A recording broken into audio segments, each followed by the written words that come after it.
رحمة الله. أعوذ بالله من الشيطان الرجيم. بسم الله الرحمن الرحيم.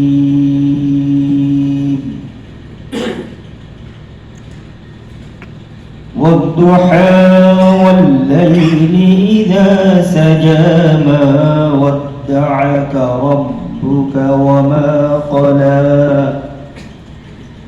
وللآخرة خير لك من الأولى ولسوف يعطيك ربك فترضى ألم يجدك يتيما فآوى ووجدك ضالا فهدى ووجدك عائلا فأغنى فأما اليتيم فلا تقهر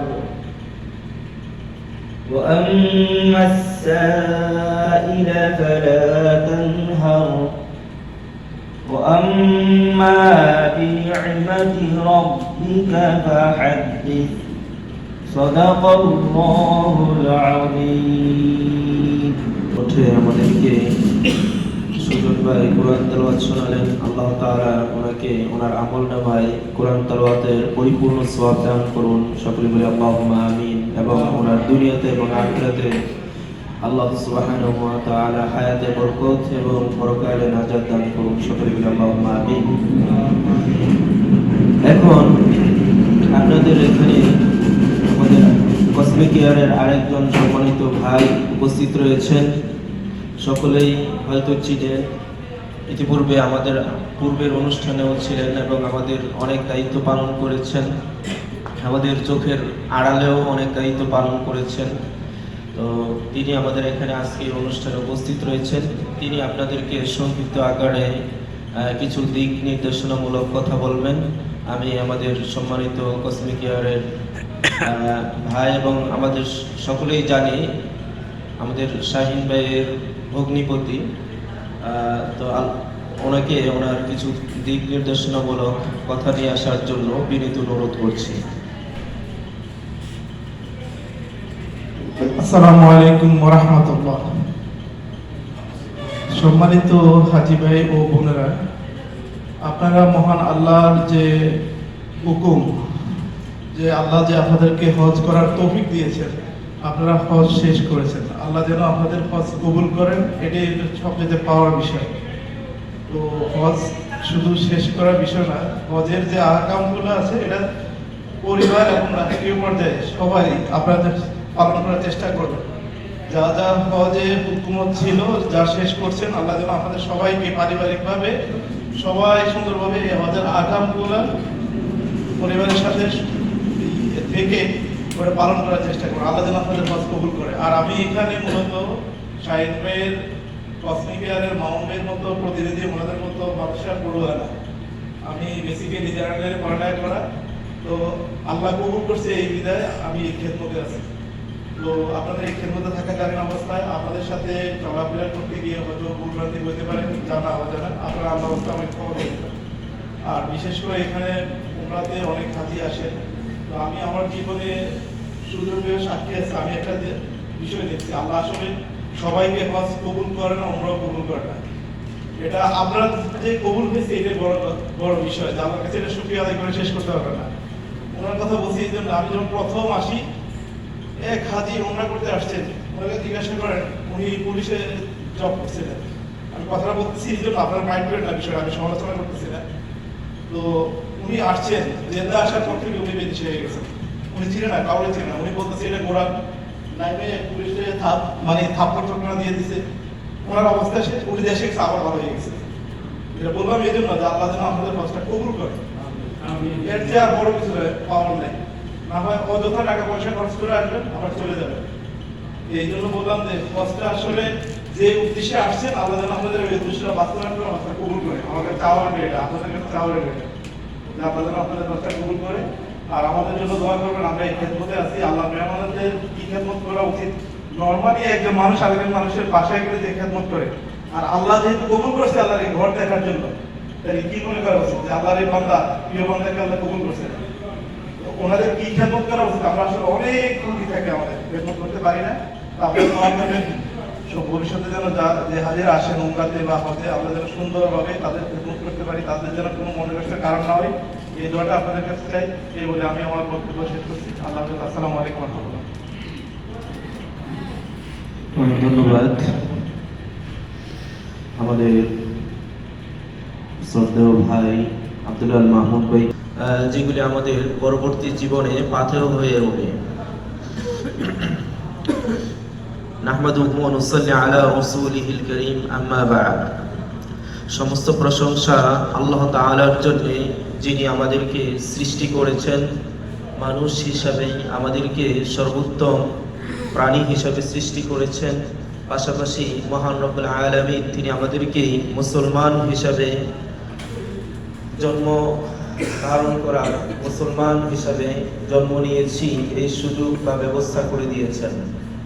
এবং আল্লাহ তাআলার অশেষ রহমত এবং বরকতে আমরা আমাদের যে ফরজ একটি কাজ রয়েছে, সবচেয়ে গুরুত্বপূর্ণ এবং বড় ফরজ, যেটা সকলের জন্য ফরজ নয়, যাদের টাকা পয়সা সামর্থ্য রয়েছে, সমস্ত কিছু সামর্থ্য থাকার ফলেই ফরজ হয়, সেই ফরজ তথা হজ আদায় করতে পেরেছি।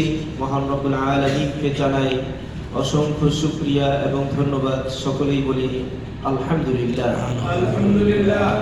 দুরুদ ও সালাম বর্ষিত হোক প্রিয় নবী সাইয়্যিদুল মুরসালিন, খাতামান নবিয়্যিন, রাহমাতাল লিল আলামিন মুহাম্মদুর রাসূলুল্লাহ সাল্লাল্লাহু আলাইহি ওয়াসাল্লামের উপর। আমরা আমাদের হজ এর কার্যক্রম আলহামদুলিল্লাহ শত কষ্ট করে হলেও শেষ করতে পেরেছি। এটা আল্লাহ তাআলার অশেষ রহমত। এখন আমাদের বাড়ি ফিরার পালা। এর আগে আমাদের কিছু দিক নির্দেশনা অবশ্যই জানিয়ে রাখছি, যেন আমরা পরবর্তী জীবনে আমরা সেগুলি ফলো করতে পারি, অনুসরণ করতে পারি এবং আমাদের জীবন হয় সুন্দর এবং মঙ্গলজনক, আমরা যেন পরকালে সফলতা পেতে পারি। সেই জন্য আমি আশা করব আপনারা বিরক্তি হবেন না, সংক্ষিপ্ত আকারেই বলবো, খুব বেশি সময়ও নিব না। আমরা যে ইবাদতটি করেছি সেই ইবাদতটি যেহেতু সকলে করতে পারে না, তার মানে হচ্ছে আমি একটি অত্যন্ত গুরুত্বপূর্ণ একটি ইবাদত করেছি। আর ইবাদত যখন আমার মাধ্যমে হয়েছে, সুতরাং আমাকে কিছু কিছু বিষয় ফলো রাখতে হবে। এমনটি ধারণা করা যাবে না যে আমি যে ইবাদতটি করেছি সেটা অনেক বড় একটি ইবাদত করে ফেলেছি, যেটা অন্য কেউ করেনি, বা আমার আশেপাশে যিনি রয়েছেন, আমাদের ভাই রয়েছেন, বোন রয়েছেন, অথবা পাড়া প্রতিবেশী যারা রয়েছেন, তারা এই আমলটি করেনি, সুতরাং তাদের থেকে আমি অনেক মর্যাদাবান। আমি যেহেতু হজ করেছি, আমি হাজী সাহেব, আমি হাজী সাহেবা, সুতরাং আমার মর্যাদা তাদের থেকে অনেক বেশি। এরকম চিন্তা চেতনা করা যাবে না। হ্যাঁ, এই চিন্তা চেতনা করে আমাদের আত্ম অহংকার বা অহংকার মনের মধ্যে রাখা যাবে না, যে যেহেতু আমি হজ করেছি সুতরাং আমাকে কেউ হাজী বলুক, আমি হজ করেছি আমাকে হাজী না বললে আমার কাছে খারাপ লাগবে, এরকম যেন মনের মধ্যে সংকোচ বোধ না আসে বা অহংকার না রাখতে হবে। যেহেতু আমরা ইবাদতটি করেছি, আল্লাহ তাআলার নিয়ামত পেয়েছি, এই নিয়ামতের শুকরিয়া আমাদেরকে বেশি বেশি করতে হবে। নিয়ামতের শুকরিয়া আদায় হচ্ছে আপনার তিন ভাবে করা হয়। নিয়ামতের শুকরিয়া তিন ভাবে আদায় করতে হয়। এক নাম্বার হচ্ছে মুখে উচ্চারণ করা বা বলে আল্লাহ তাআলার প্রতি কৃতজ্ঞ থাকা। দ্বিতীয় নাম্বার হচ্ছে আমাকে আল্লাহ তাআলা যে সুযোগটা করে দিয়েছেন, হজ করতে পেরেছি, সেই জন্যে আল্লাহ তাআলার পরবর্তী কাজগুলি, আমার হজ্জের যে সমস্ত ফরজ, পরবর্তী জীবনের ফরজ কাজগুলি রয়েছে, সুন্নত কাজগুলি রয়েছে, নফল কাজগুলি রয়েছে, মুস্তাহাব কাজগুলি রয়েছে, এগুলি যেন আমি খুব সুন্দর করে আদায় করি। কাজ মানহিয়াত রয়েছে, হারাম রয়েছে, নিষিদ্ধ রয়েছে, সেই কাজগুলি থেকে যেন আমি বিরত থাকতে পারি, এই জন্য আমাদেরকে চেষ্টা করতে হবে। এটাই হচ্ছে প্রকৃতপক্ষে আল্লাহ তাআলার শুকরিয়া আদায় করা এই নিয়ামতের। যদি আমি এইভাবে এই তিনভাবে আল্লাহ তাআলার শুকরিয়া আদায় না করতে পারি, তাহলে সেটা প্রকৃতপক্ষে শুকরিয়া আদায় করা হয় না। এটা আমি মাঝে মাঝেই বলে থাকি। আমাকে যেমন মনে করেন, আমি মদিনা ইসলামিক ইউনিভার্সিটিতে অধ্যয়ন করেছি, বা এখানে অধ্যয়ন করার সুযোগ পেয়েছি, বা যে কেউ এখানে অধ্যয়ন করার সুযোগ পেয়েছে, এখানে এসেছেন, এখানে আসার পর প্রশংসা করে আল্লাহ তাআলা অন্তর থেকে এবং মুখেও বলে, আল্লাহ তুমি আমাকে এই সুযোগ করে দিয়েছো, সুতরাং তোমার অনেক অনেক শুকরিয়া, আলহামদুলিল্লাহ আলহামদুলিল্লাহ। দিনে 100 বার পর্যন্ত কি করি? শুকরিয়া আদায় করি, মুখেও বলি, অন্তরেও বলি, কিন্তু কি করি না? পড়াশোনা করি না। আমাকে যেই জন্য নিয়ে আসা হয়েছে বা যেই জন্য মদিনা ইউনিভার্সিটি ছাত্রদেরকে কবুল করছে, ওই ছাত্রটা কি করলো না? পড়াশোনা করলো না। তাহলে কি প্রকৃতপক্ষে শুকরিয়া আদায়? ফরজ নামাজ, এটা যেন কোনোভাবেই তরক না হয়, কোনোভাবেই যেন এক ওয়াক্ত ফরজ সালাত আমি তরক করে না দেই, সেজন্য সবচেয়ে বেশি চেষ্টা করতে হবে। আমরা বাংলাদেশি বা পাকিস্তানি বা এক কথায় ভারত উপমহাদেশের যে সমস্ত হাজী সাহেব আসেন, আমরা দেখি সকলেই একটি জিনিস অবহেলা করেন। আমাদের ভারত উপমহাদেশের সকল মানুষই যে জিনিসটা অবহেলা করেন সেটা হচ্ছে নামাজ। নামাজের প্রতি আমরা অনেক উদাসীন।